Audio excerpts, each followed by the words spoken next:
The Equalizer 3 director Antoine Fuqua believes that a crossover with John Wick would be an ideal opportunity. Let me know in the comment section what you think about this crossover and what other crossovers do you think would be amazing. But before Robert McCall gives me that blue steel look and I pull out my white flag to surrender, Oh hell no! I'd like to say hello guys and gals, I'm Nick, and welcome to Furthy's Feedback. So, the Equalizer movies revolve around Robert McCall, a former government agent who often returns from retirement to protect people from various injustices. McCall has much in common with the titular hero of the John Wick movies, who has spent the entire film franchise working to free himself from the control of the underground high table. Both star in action franchises that leave their protagonists to regularly battle entire organizations. In an interview with CBR, Fuqua was asked if he would prefer a crossover featuring John Wick, Taken's Brian Mills, and Die Hard's John McClane. He explained that he would love to see a crossover between his franchise and Wick.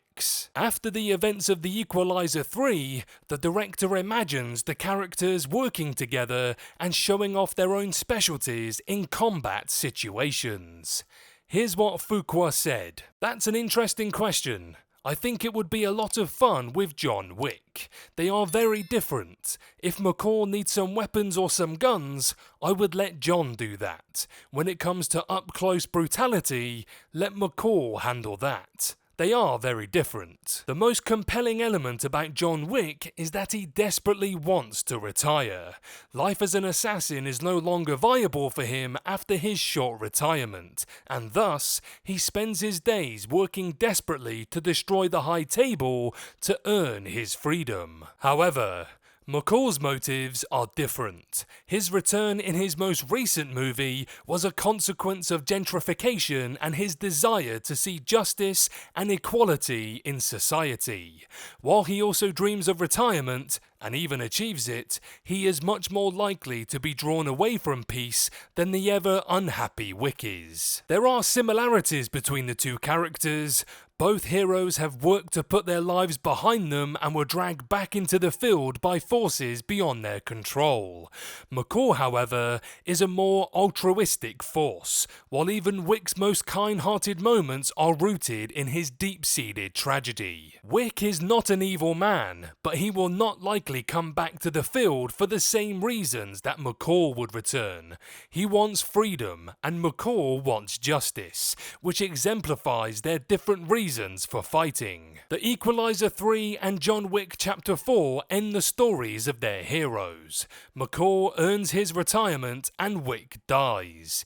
If the two do cross over, they may be able to coexist, but it would pose a narrative problem. For now, their stories are over, and the movies work better because of it. Even if Wick comes back for John Wick Chapter 5, he would need McCall to come out of retirement again. That would be a disservice to the touching ending of The Equalizer 3. Unless there is a prequel movie, a crossover will likely never happen. But if we're into these kind of crossovers, you might as well throw nobody's Bob Odenkirk in as well, and have a trio of badasses fighting tooth and nail for something. You could also mix things up and throw in Karen Gillan's character from Gunpowder Milkshake just to add more fuel to the already murderous fire.